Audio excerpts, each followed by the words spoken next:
Hello everyone, this is Fallon from Nerd Alert, and I will be giving you a short 8 to 10 minute tutorial on Apple's newest operating system, Yosemite. Here's some of the important tools that we found um, to be most useful when learning a new Mac for our clients.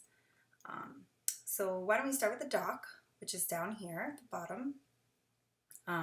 As most of you may know, this is, Apple's start, if you will, as far as Windows is concerned.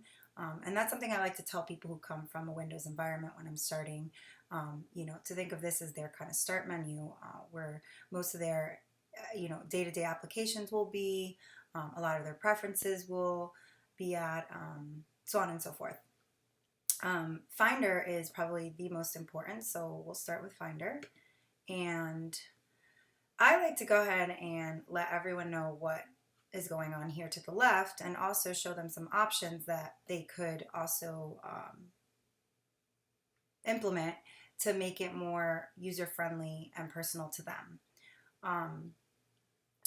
If you want to make a window bigger, obviously you can show them the little arrows on the right-hand side corner right there.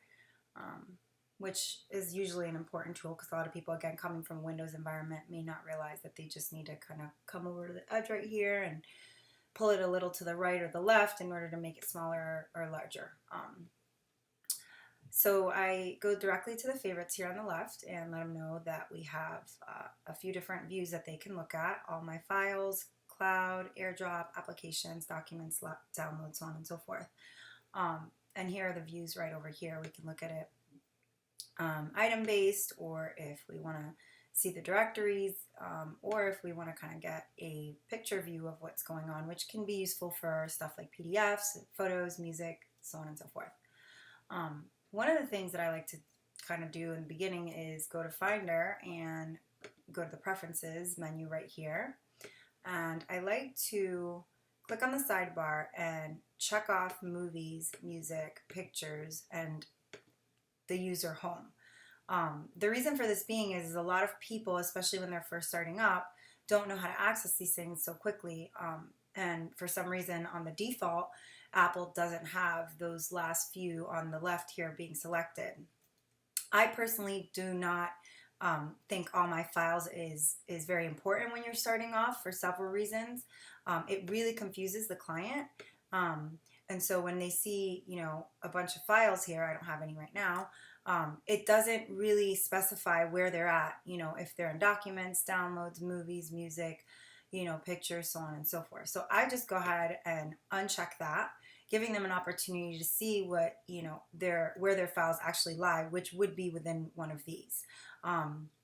Again, you can keep it on there if you'd like. That's just my personal preference, and I find that probably 80 to 85% of my clients really just don't like seeing it on there because, again, it confuses them, but it's completely up to you. And here's another thing that I like to give them some option with when the desktop is involved. A lot of times the hard disk will be there or the external drives will be there, as you can see. Now for me, especially when I'm starting off, I again give the customer the option to keep those there or not. I find, though, having the hard drive could be a little bit of a safety hazard, let's say, because they find themselves dropping things in this folder or possibly even deleting things from this folder, which we do not want them to get accustomed to because, there's a lot of files and stuff in there that they may not understand, especially being a new beginner.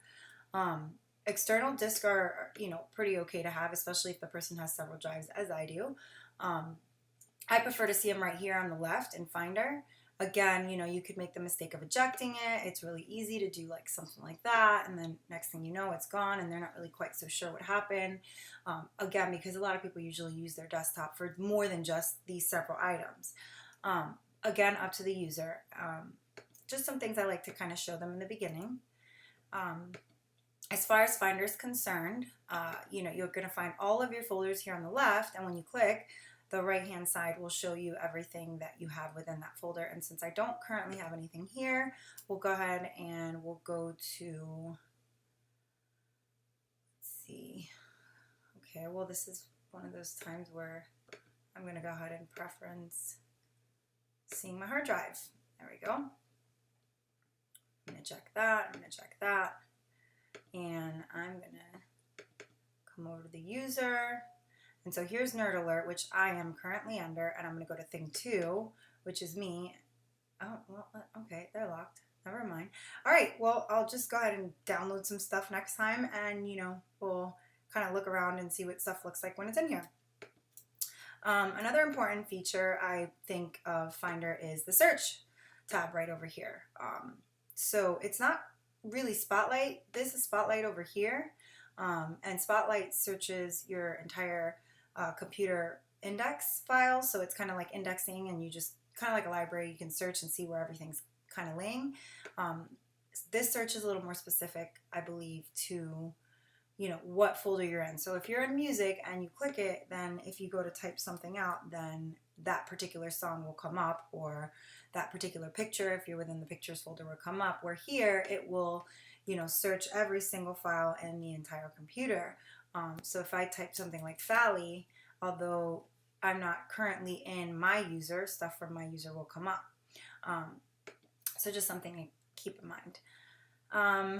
One more important thing I think is pretty good to know are the tags. A lot of people usually ask, what are tags? So it's kind of hard to explain right now because I don't have anything here, but it basically is a way, like calendars, to kind of color code some of the more important things that you might do on a day-to-day basis. So for example, if you wanted to color code all of your documents that were important to work red, you could.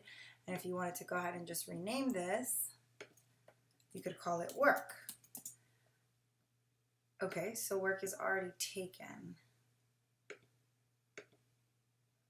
Oh, okay, here we go. So work. And so then all of your work stuff would come up here on the right-hand side.